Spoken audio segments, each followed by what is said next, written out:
Bonsoir à tous et bienvenue au flash d'information sur RTI 2. Cette bonne nouvelle vient de tomber. Durant l'exécution de son contrat de travail, la femme salariée qui contracte une grossesse bénéficiera désormais de 14 semaines de congé de maternité, soit 6 semaines avant et 8 semaines après l'accouchement. Et comme tous les jeudis, nous ferons un zoom sur une personne particulière. À cet effet, nous mettrons l'accent sur Cynthia Tano, la baronne de la livraison en Côte d'Ivoire. Jeune entrepreneur, elle a débuté son business avec une moto. Aujourd'hui, elle dispose d'une soixantaine d'engins à 2 roues et des véhicules avec un chiffre d'affaires de plus de 100 millions de francs CFA. Un véritable modèle de réussite et de résilience. Son parcours sera relaté ici par Georgette Ido Fofana et Kader Bachil à 19h30. La commune de Cocody a récemment abrité la double cérémonie de graduation de la promotion 2024 du certificat international en leadership transformationnel et inspirant et des promotions 2023-2024 du certificat ingénierie de formation et ingénierie pédagogique, une initiative née de la collaboration de Management 3.0 et OKR Mentor, le compte-rendu de Bienvenue Kwao.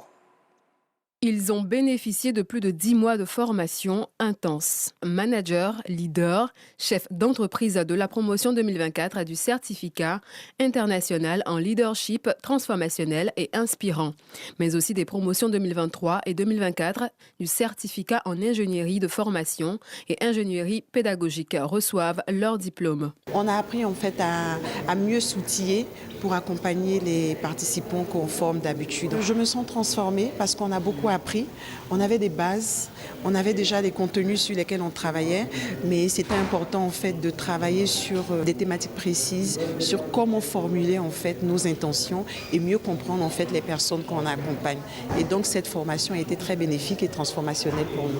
Les secteurs du leadership, du management et de la pédagogie nécessitent une formation continue et adaptée au vu de leur évolution constante.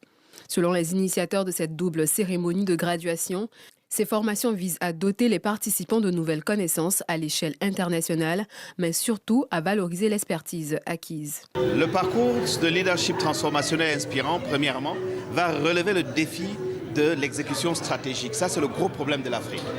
Deuxième défi qu'il relève, c'est le défi de l'identification et de la retention des talents. Ça, c'est le deuxième défi qu'il résout. Le troisième défi, c'est le défi de la communication. S'il y a une seule compétence qu'on doit apprendre à tous les leaders au monde, c'est la communication.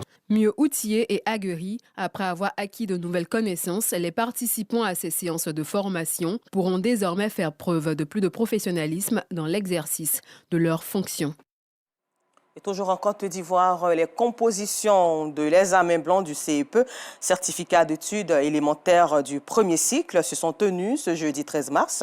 Et la draine 4 d'Abidjan, qui comporte les établissements scolaires d'Abobo et d'Anyama, était aussi dans la compétition. L'inspecteur a sillonné donc quelques centres pour assurer les élèves. Georgette Ido Fofana revient sur ce reportage à 19h30. Et puis terminons en Russie où le président russe Vladimir Poutine s'est exprimé ce jeudi 13 mars sur la possibilité d'un cessez-le-feu de 30 jours en Ukraine. La Russie se dit pour, mais il y a des nuances et le dirigeant russe estime que la trêve doit mener à une paix durable. Rendez-vous à 19h30.